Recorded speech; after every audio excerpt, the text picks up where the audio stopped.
नमस्कार, मैं हूं आपका मैथ्स गुरु मयंक शुक्ला। एक बार फिर से आपके लिए वीडियो लेकर आया हूं और आज एक ऐसी वीडियो लेकर आया हूं, ऐसा टॉपिक उठाया है जो बच्चों को बेइंतहा परेशान करता है। इस टॉपिक की सीरीज अगर आप देखेंगे तो लीनियर इक्वेशन का सबसे इंपॉर्टेंट टॉपिक जो कि वर्ड प्रॉब्लम क्लास 8 में मिलता है, क्लास 9 में मिलता है, क्लास 10 में मिलता है। अगर हम इसे यहीं हरा दें तो हमें 9th और 10th में दिक्कत नहीं होगी। तो देखते हैं वर्ड प्रॉब्लम को सॉल्व करने का एक आसान तरीका कैसे आप उसे सॉल्व कर सकते हैं। सबसे पहले इंपॉर्टेंट चीज है, आपको यह पता होना चाहिए कि एक्चुअली में वर्ड प्रॉब्लम का मतलब क्या है। वर्ड प्रॉब्लम का मतलब है कि आपको एक इंग्लिश के अंदर स्टेटमेंट दिया हुआ होगा, उस स्टेटमेंट को ट्रांसलेट करके आपको एक लीनियर इक्वेशन बनानी होगी और फिर उस लीनियर इक्वेशन को सॉल्व करके आपको एक्स की वैल्यू यानी कि हम सादी भाषा में बोले तो आंसर तक पहुंचना होगा। तो सबसे इंपॉर्टेंट चीज है, हमारे पास स्टेटमेंट है, स्टेटमेंट को हमें कन्वर्ट करना है एक लीनियर इक्वेशन में और लीनियर इक्वेशन को फिर कन्वर्ट कर हमें वैल्यू निकालनी है एक्स और या वाई जो भी आपने टर्म लिए उनकी। इसमें किस तरीके के क्वेश्चन होते हैं? ज्यादातर इसमें क्वेश्चन होते हैं या तो एज बेस्ड जो जनरली दिखते हैं, या कुछ डिजिट बेस्ड, या कुछ इस तरीके के क्वेश्चन की एक नंबर एक्स है, दूसरा नंबर उससे 10 ज्यादा है, 20 कम है, ट्वाइस है, थ्राइस है, तो नंबर बेस्ड। तो एक क्वेश्चन में सबसे पहले आपके सामने उठा रहा हूं, ये एज बेस्ड क्वेश्चन है क्योंकि generally age based question exam के अंदर बहुत ज्यादा पूछे जाते हैं। तो यहाँ पे क्या लिखा हुआ है कि एक अमन नाम का बंदा है, आप लेफ्ट साइड पे अगर देखेंगे एक अमन नाम का बंदा है, उसकी एज अपने सन से 3 टाइम्स है। तो अगर मैंने सन की एज को एक्स मान लिया तो फादर जो कि अमन है वो 3x हो जाएगी। 10 years अगो, आज से 10 साल पहले, बिफोर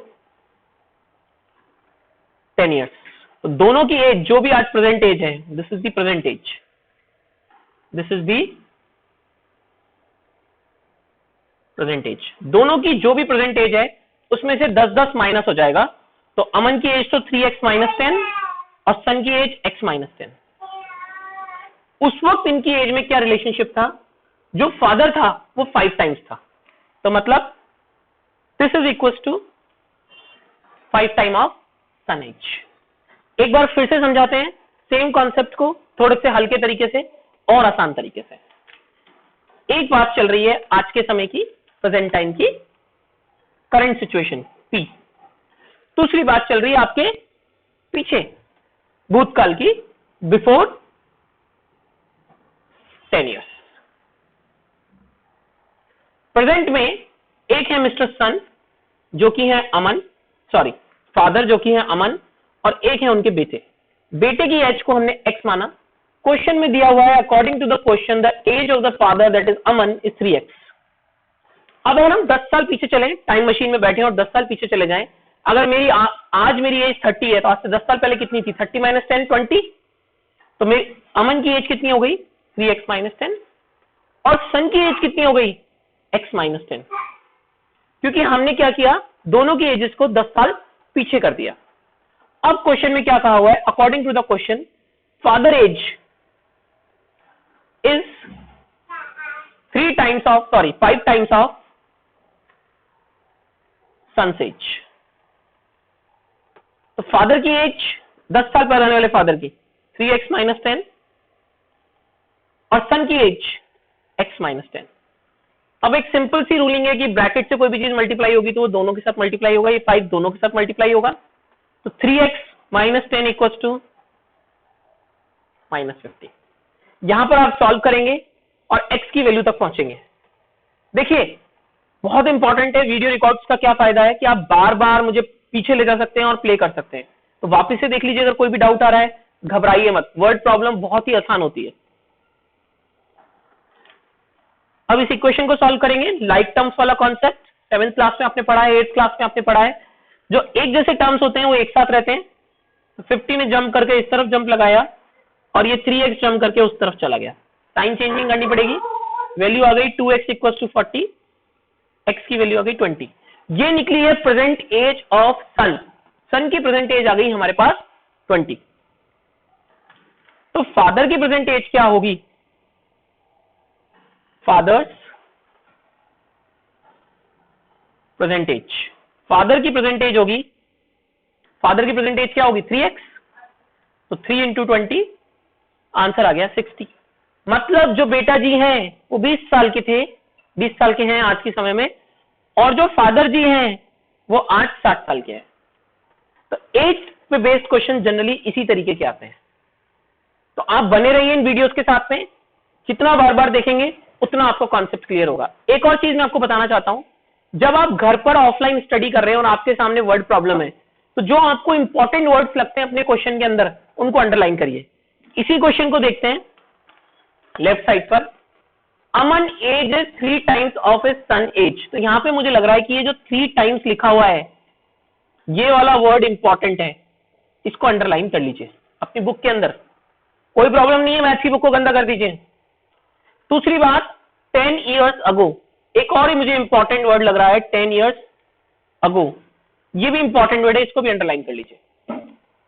एक और वर्ड इंपॉर्टेंट है 5 टाइम्स, इसको भी अंडरलाइन कर लीजिए। अंडरलाइन करने से क्या होगा, आपको यह समझ में आएगा कि क्वेश्चन में क्या इंपॉर्टेंट है और आपके लिए लीनियर इक्वेशन बनाना और ज्यादा आसान हो जाएगा। एक क्वेश्चन और देखते हैं, वर्ड प्रॉब्लम में सबसे खतरनाक क्वेश्चनों में माना जाता है इसको, 2 डिजिट वाला क्वेश्चन। इतना बच्चे घबराते हैं इस क्वेश्चन से, मैं आपको क्या बताऊं, वो एग्जाम में छोड़ ही देते हैं, जबकि ये सबसे आसान होता है। 2 डिजिट नंबर है एक आपके पास। 2 डिजिट नंबर क्या होता है, पहले तो ये हमें कॉन्सेप्ट समझना बहुत जरूरी है कि एक 2 डिजिट नंबर क्या होता है। 2 डिजिट नंबर आपका 10 से स्टार्ट हो जाता है और 99 तक जाता है। इसके बीच में जितने भी नंबर्स हैं वो सारे 2 डिजिट नंबर्स हैं, जिसमें 2 डिजिट सारी हैं। देखिए मैथ्स को अगर हंसते हुए पढ़ते रहेंगे, खुश होकर पढ़ते रहेंगे, कॉन्सेप्ट समझते रहेंगे तो मैथ्स आसान है। 10, 99 मतलब एक 2 डिजिट नंबर के अंदर 2 डिजिट होती है, एक वंस प्लेस पे रहती है और एक टेंस प्लेस पे रहती है। यहां पर क्या कॉन्सेप्ट है, क्वेश्चन समझिए। One of the 2 digit number is 3 times the other.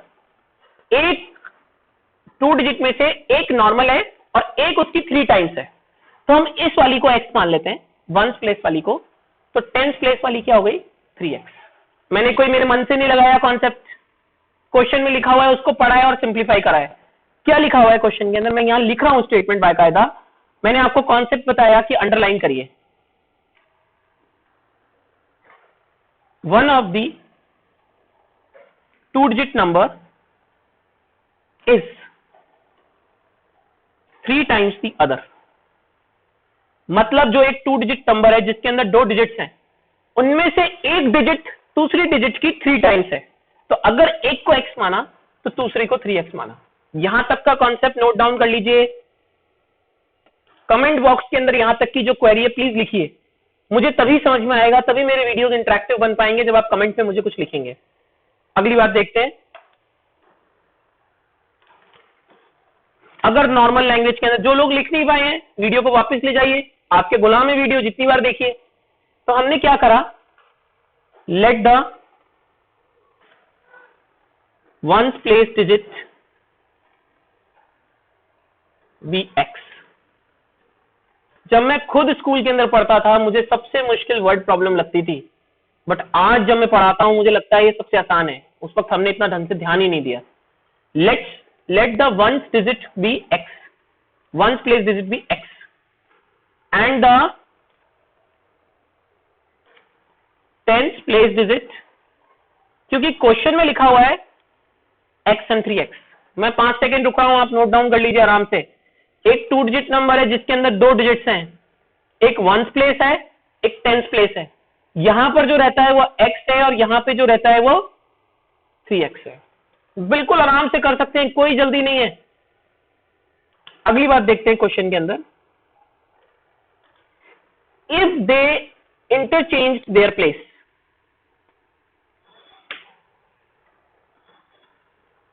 अगर उनकी डिजिट्स को इंटरचेंज कर दिया जाए, एक बार मैं इसको रब कर दूं, अगर आपने नोट डाउन कर लिया है तो, नहीं करा है तो मैंने बताया आपको वीडियो आपका गुलाम है, आप उसे पीछे ले जाइए और आराम से देखिए। अगली बात देखते हैं, अब एक है ओरिजिनल नंबर जो एक्चुअली में है और एक है इंटरचेंज नंबर जो हमने प्लेसेस चेंज करके बनाई है। राम की जगह श्याम आ गया और श्याम की जगह राम आ गया, जय की जगह वीरू हो गया, वीरू की जगह जय हो गया, शोले पिक्चर है ना। तो ओरिजिनल नंबर आपका क्या है, उसमें क्या लिखा हुआ था, अगर हम उसे एक्सपेंडेड फॉर्म में लिखते हैं, x उसको 1 प्लेस से मल्टीप्लाई कर दिया क्योंकि वो 1 प्लेस का नंबर है, और 3x जो कि 10 प्लेस का नंबर है उसे 10 से मल्टीप्लाई कर दिया। ये आपका ओरिजिनल नंबर है। एक बार मैं वापस लिख देता हूं, आपकी विजिबिलिटी एरिया में आ जाए।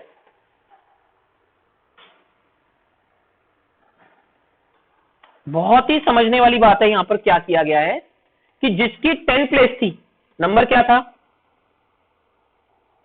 3x और x, तो जो 1 प्लेस वाला था उसको 1 से मल्टीप्लाई कर दिया, और जो 10 प्लेस वाला था उसे 10 से मल्टीप्लाई कर दिया। इंटरचेंज हो गया, दोनों ने अपनी सिचुएशंस बदल ली। 10th प्लेस पे तो x आ गया, तो x को 10 से मल्टीप्लाई करेंगे, एक्सपेंडेड फॉर्म कहते हैं इसको, और 3x को 1 से मल्टीप्लाई करेंगे इस बार।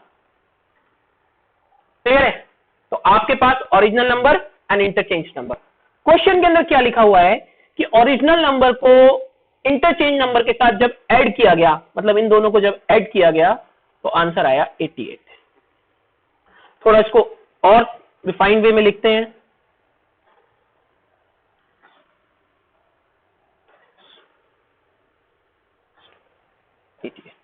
सारी टर्म्स x हैं, कहीं कोई शिफ्टिंग की जरूरत ही नहीं है, बस आपको इन्हें ऐड करना है।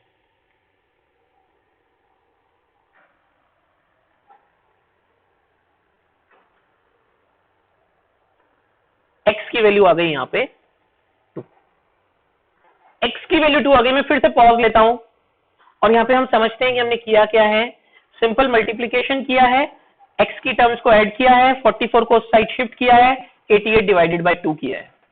क्लियर है? अब यहां पे नेक्स्ट बात देखते हैं, बहुत इंपॉर्टेंट। आपने इनिशियली जो आपका 2 डिजिट नंबर था जिसमें 2 डिजिट्स थी, यहां पर x रहता था, यहां पर 3x रहता था, तो x की जगह पर आप क्या पुट करेंगे, 2 पुट करेंगे, और 3x की जगह पे आप बताइए, कमेंट बॉक्स में लिखिए, बहुत सिंपल है।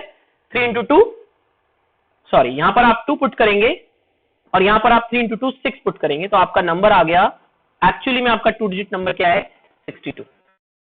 यहां पर जो एक बात बिल्कुल समझने के लिए जरूरत है, छोटी क्लासेस के अंदर, 6th क्लास में या शायद 7th क्लास के अंदर आपने एक कॉन्सेप्ट पढ़ा है जिसका नाम है एक्सपेंडेड फॉर्म। ये कॉन्सेप्ट क्या कहता है, यही कॉन्सेप्ट इसके अंदर काम आया है कि कोई भी 2 डिजिट नंबर है, सपोज 12, अगर इसको एक्सपेंडेड फॉर्म में लिखना है तो आप 2 को उसके प्लेस से मल्टीप्लाई करेंगे और 1 को उसके प्लेस से मल्टीप्लाई करेंगे। ये है एक्सपेंडेड फॉर्म। हमने इसी कॉन्सेप्ट का इस्तेमाल किया है इस क्वेश्चन के अंदर, और हमारा नंबर क्या था, यूनिट प्लेस पे जैसे यहां 2 है वहां कौन था x, जैसे यहां 1 है वहां कौन था 3x। एक्सपेंडेड फॉर्म में लिखा तो कैसे लिखा, x multiply by 1 plus 3x multiply by 10। बहुत ही सिंपल और आसान कॉन्सेप्ट है। वीडियो को फिर से देखिए, हंसते रहिए। मैं हूं आपका maths Guru Mayank Shukla. Thank you so much.